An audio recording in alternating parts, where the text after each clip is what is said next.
Άλλη μια μουσική διαδρομή φτάνει στο τέλος. Άλλη μια μουσική διαδρομή φτάνει στο τέλος λοιπόν.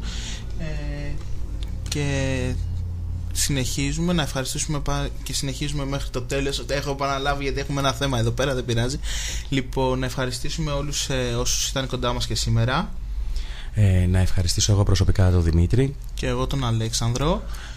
Τη Σκητάλη τώρα παίρνει και κάνει πρεμιέρα καινούρια εκπομπή της Σοφίας και της Νατάσας στο Εξεπαφής. Να θυμάστε παιδιά ότι θα είμαστε εδώ την Τρίτη στις 8.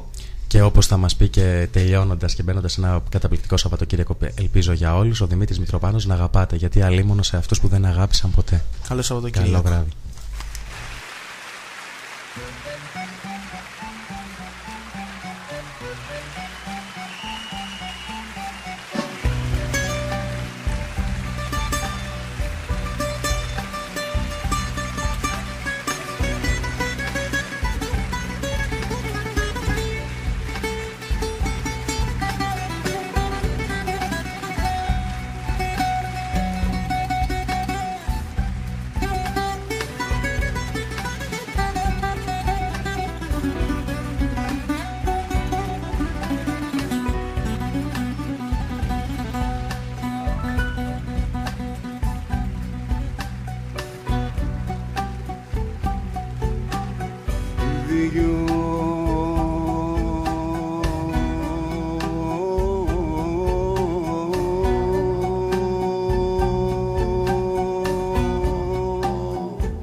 Διώνει